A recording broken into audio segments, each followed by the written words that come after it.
Parkinson की बीमारी आखिर क्या होती है और अगर आपके सामने किसी को इसके सिम्टम्स आ रहे हैं तो आपको क्या करना चाहिए? पार्किंसंस एक न्यूरोडिजेनरेटिव डिसऑर्डर है। न्यूरोडिजेनरेटिव डिजेनरेटिव मतलब हमारे न्यूरॉन्स जो हैं डिजेनरेट होते हैं उसके अंदर। ये जनरली इसकी शुरुआत ब्रेन के एक वाइटल जो स्ट्रक्चर है जिसको हम तो बोलते हैं बेजल गैंग्लिया।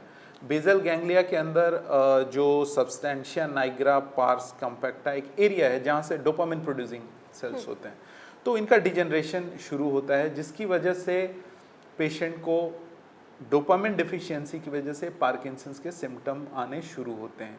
बट बाद में जो जैसा कि हमने बोला कि ये न्यूरोडिजेनरेटिव डिसऑर्डर है, तो ये बाद में ब्रेन के अदर एरियाज़ को भी इन्फेक्ट करता है। वो ब्रेन के हमारा कॉर्टिकल जो राइट हेमिस्फीयर है, लेफ्ट हेमिस्फीयर, उनको अफेक्ट करता है। हमारा ब्रेन स्टेम जो हमारी सारी नसें आती हैं posterior part of the brain, उनको भी अफेक्ट करता है जैसे जैसे बीमारी बढ़ती है।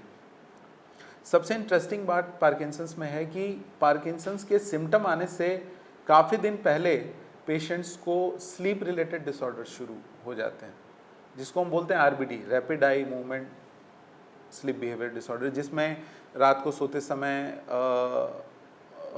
जो पेशेंट्स होते हैं चिल्लाते हैं, ड्रीम्स आते हैं, उसके साथ स्मेल की पावर कम हो जाती है, एंग्जाइटी और डिप्रेशन के सिम्टम आने शुरू होते हैं। तो ये इनिशियल पार्ट में शुरू होता है।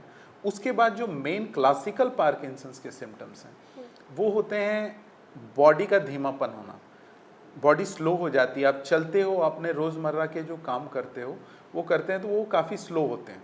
जनरली इसकी शुरुआत एक साइड से होती है, half side of the body से शुरू होती है और इवेंचुअली दोनों साइड को इन्वॉल्व कर देता है। उसके साथ स्टिफनेस शुरू होता है जो कि जनरली एक साइड की बॉडी में होता है, दाएं हाथ दाएं पैर, उसके बाद बाएं हाथ बाएं पैर में हुआ।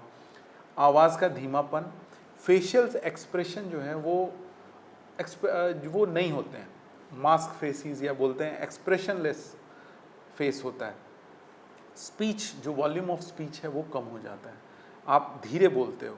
साथ में जब आप चलते हो तो आपको बैलेंस करने में दिक्कत होती है, कई बार आप गिर जाते हो, जिसको हम बोलते हैं पॉस्चुरल इंस्टेबिलिटी, ये चीज़ आती है।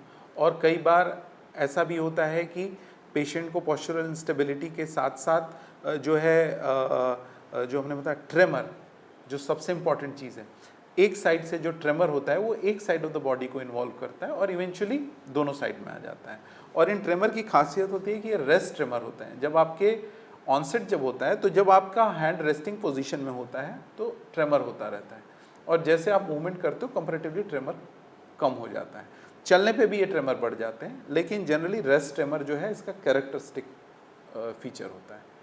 सर, तो ये शुरुआत जब इसकी होती है तो क्या तब से ही ट्रीटमेंट इसका स्टार्ट कर दिया जाता है? और जैसे आपने बताया कि सिम्टम्स आने स्टार्ट हो जाते हैं, अगर किसी को कोई सिम्टम आना स्टार्ट हुआ तो कब डॉक्टर के पास जाएं?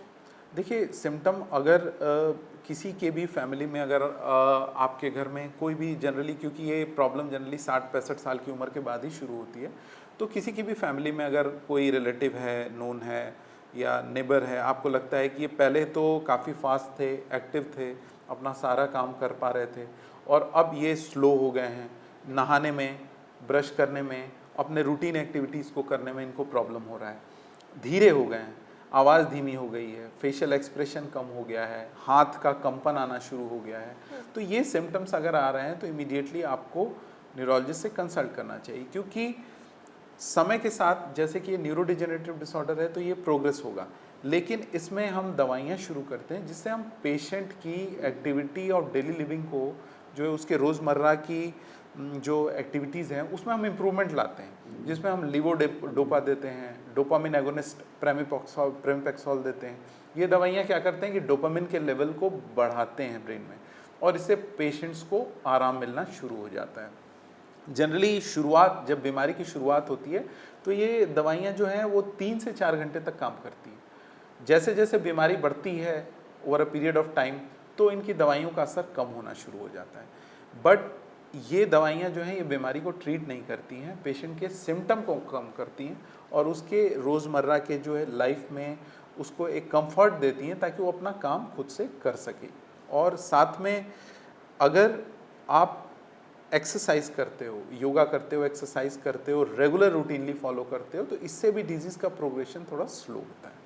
सर जैसे आपने कहा कि 60 से जो उम्र है उससे ज़्यादा वाले लोगों को आम है, लेकिन क्या यंग लोगों में भी पार्किंसन हो सकती है? हाँ जी, ज़रूर। अगर कुछ फैमिलियल या पार्किंसंस होते हैं, कुछ जेनेटिक म्यूटेशंस की वजह से पार्किंसंस होते हैं, जो कि यंग ऑनसेट पार्किंसंस जिनको बोलते हैं, जिन और ये जनरली डिफरेंट जीन होते हैं, पार्किन जीन म्यूटेशन, कुछ जीन म्यूटेशंस की वजह से होते हैं। कई बार फैमिलियल और भी पार्किंसंस होते हैं जो कि फैमिली में रन करते हैं, तो वो जनरली कम एज पे आ जाते हैं।